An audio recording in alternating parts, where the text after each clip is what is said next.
যে আমরা কি আবার আবু সাঈদের মতো জীবন দিতে হবে এই ছেলেগুলোকে, আবার মুগ্ধের মতো ছেলেগুলোকে জীবন দিতে হবে? জাহাঙ্গীরনগর বিশ্ববিদ্যালয়ে আমাদের 72 ঘন্টা অপেক্ষা করতে হয়েছে সেখানকার ফলাফলের জন্য। তাহলে একটা নির্বাচন বিশ্ববিদ্যালয়ের সচেতন শিক্ষকবৃন্দ যারা নির্বাচন পরিচালনা করেছেন তার জন্য যদি 72 ঘন্টা অপেক্ষা করতে হয় এবং তার মাঝখানে যদি আরও অনেক কথা আমাদেরকে শুনতে হয়, তাহলে আমার 300 আসনের নির্বাচনের রেজাল্ট পেতে কত ঘন্টা অপেক্ষা করতে হবে? এটা আপনাদের ভাবা উচিত, এটা উপদেষ্টা বীরেন্দ্রের ভাবা উচিত, স্বরাষ্ট্রমন্ত্রীর ভাবা উচিত, আইজিপির ভাবা উচিত। আমরা পারছি না তো।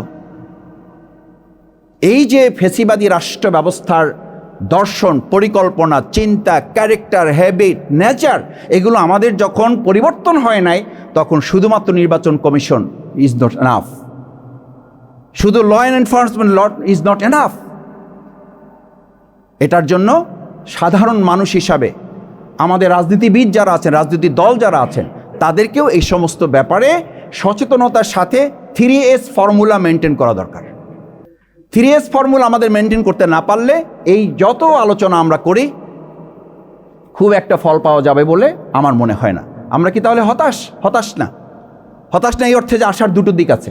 নাম্বার 1 হচ্ছে মানুষের মধ্যে একটা চিন্তা ডেভেলপ করেছে যে কেউ ফ্যাসিবাদী আচরণ করে শেখ হাসিনার মতো লোক টিকতে পারে নাই, ভবিষ্যতে আর কেউ টিকতে পারবে না। যদি টিকতে না পারে তাহলে আমার বক্তব্য হচ্ছে এইটা আসার দিক। এর সাথে আমার হতাশা হচ্ছে যে আমরা কি আবার আবু সাঈদের মতো জীবন দিতে হবে এই ছেলেগুলোকে, আবার মুগ্ধের মতো ছেলেগুলোকে জীবন দিতে হবে।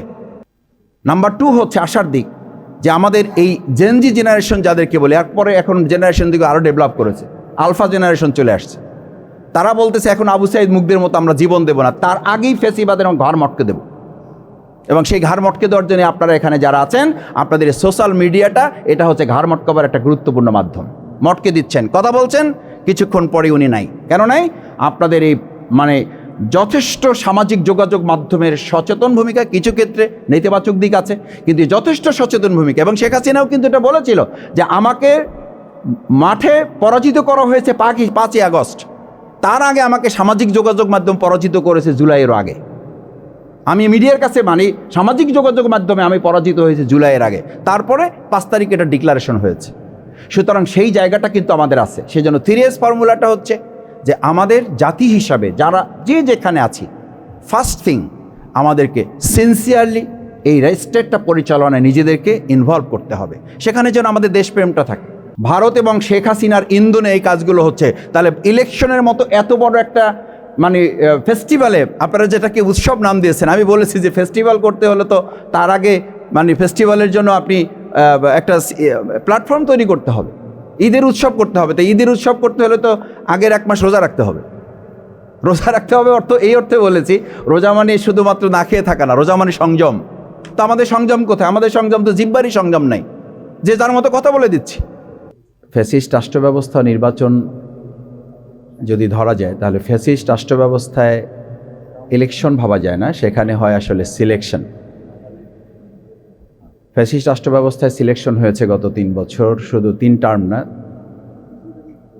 আমরা তারও আগে দেখেছি। ফ্যাসিস্ট রাষ্ট্র ব্যবস্থায় আমাদের ইউনিভার্সিটিতে আমরা শুনতাম, আমাদের সম্মানিত শিক্ষকদের প্রতি শ্রদ্ধা রেখে বলি যে বিশ্ববিদ্যালয়ে ফার্স্ট ডিভিশন বা ফার্স্ট ক্লাস অনেক ক্ষেত্রে পাওয়া হয় না, দেওয়া হয়।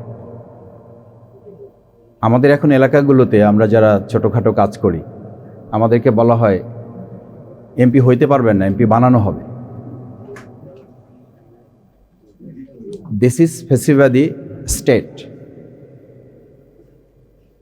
আমাকে বলা হয় ইলেকশন ওয়ার্ক করতেছেন, কাজ হবে না, ইলেকশন ইঞ্জিনিয়ারিংয়ে মাথা ঢুকান।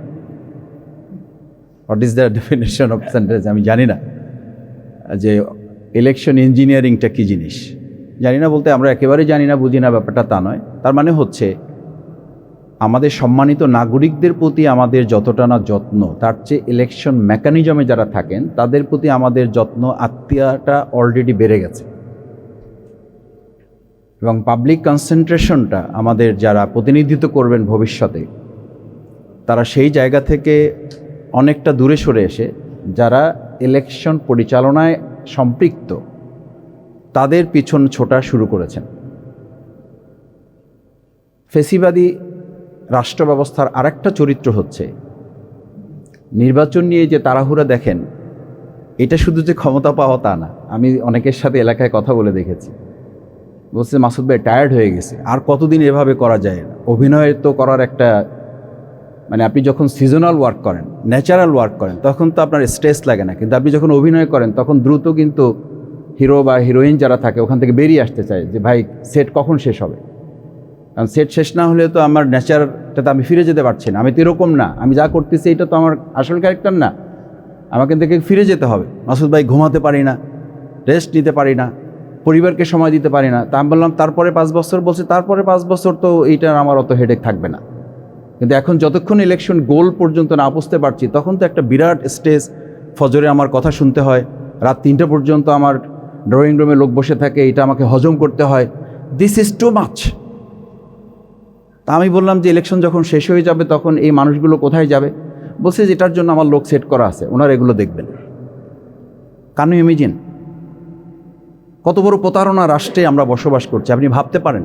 আমি মাঝে মধ্যে খুব লজ্জিত হই, বিশ্বাস করেন, সাংবাদিক বিরুদ্ধে এখানে আছেন, খুব কষ্টও হয়। যেমন একটা রাষ্ট্রে আমরা বাস করি, সকাল সন্ধ্যা, সন্ধ্যা সকাল, প্রতিটা সেকেন্ড একটা মিথ্যার মধ্যে জীবনযাপন করছি, একটা অলীক জীবনযাপন করছি, একটা আর্টিফিশিয়াল লাইফ আমরা মানুষের কাছে অ্যাড্রেস করছি।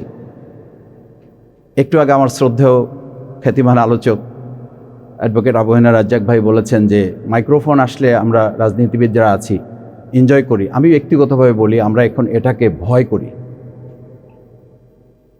অসম্ভব ভয় করি যে এতগুলো মাইক্রোফোন আমার সামনে। আমার মতো ছোট মানুষ, রিয়েলি বলছি, আমার মতো ছোট মানুষ, আমার মতো ছোট একজন রাজনৈতিক কর্মীর সামনে যখন এতগুলো ক্যামেরা আপনার ধরেন, তখন আমার দায়বদ্ধতাটা, তখন জনগণের প্রতি আমার যে অ্যাকাউন্টেবিলিটি, তাদের প্রতি আমার যে সম্মান, তাদের প্রতি আমার যে সৌজন্যতা, সেই জায়গাটাকে আমি রাখতে পারছি। ফেসিবাদী রাষ্ট্রের তো এটাও একটা ক্যারেক্টার যে ইলেকশন হবে তার আগেই তো আমরা বলতে বসেছি যে আমরা আমাদের প্রয়োজন মতো ব্যালট পেপার আমরা ছাপিয়ে নেব।